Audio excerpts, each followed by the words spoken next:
Jim Shelton, you're going to the ball game tonight. If you are, I'll see you at the game. Talk to you later. Bye.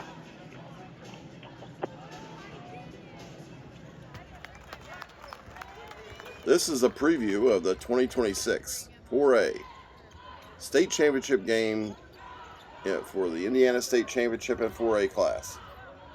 The game will be played at Indianapolis at the Gainbridge Fieldhouse between the 27-3 Mount Vernon Marauders and the 25-1 Crown Point Bulldogs. This is a rematch of the game played earlier in the year at the Hall of Fame Classic in Newcastle, where the Marauders and the Bulldogs faced off for the championship of the Hall of Fame Classic, which is played each year for the benefit of the Hall of Fame, the Indiana State High School Basketball Hall of Fame that is located in Newcastle.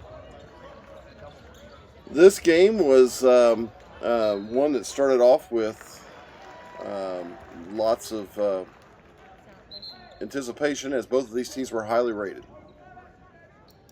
While this is a rematch, the only way to really preview a rematch would be to preview the first game. So I took the video from the first game and used it to create this video. The Crown Point game was the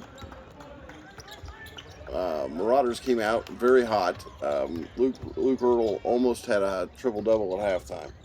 And at the end of the first quarter, the score was Mount Vernon 22 and Crown Point 14. This proceeded into the second quarter, where teams played pretty evenly. But Ertel was at halftime, like I said, I think he had 14 points.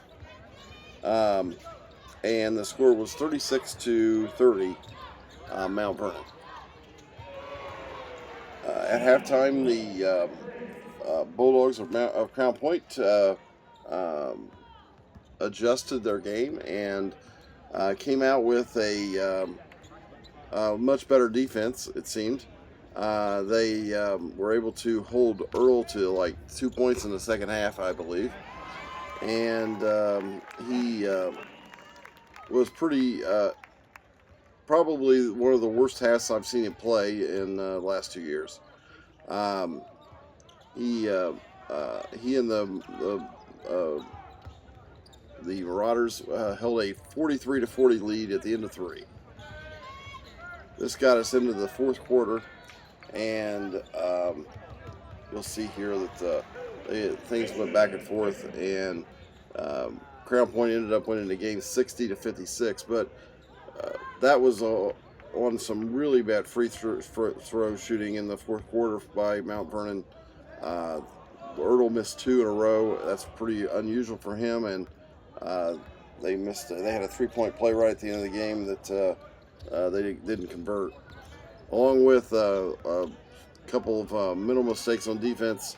Allowed the other team to allow Crown Point to get an advantage, and got out to a 56, I think it was 56-48 or something like that lead, and that was pretty much the end of the game. The rematch, though, I don't expect Ertel to play that poorly. While he still got a triple-double, he had 16 points, 13 rebounds, and 10 assists. Not his typical point production. And that really showed in the stats in the game, and why they struggle. If Ertel isn't scoring, they struggle every game. That hasn't happened much this season. In the playoffs, Ertel got 34 against Pike, and he had 10 rebounds, and I would say he probably had about 5 assists. They had him for 0, but I think they just didn't keep track of assists on the official scorebook. The first game last week, he had 24 points, 10 rebounds, and 5 assists.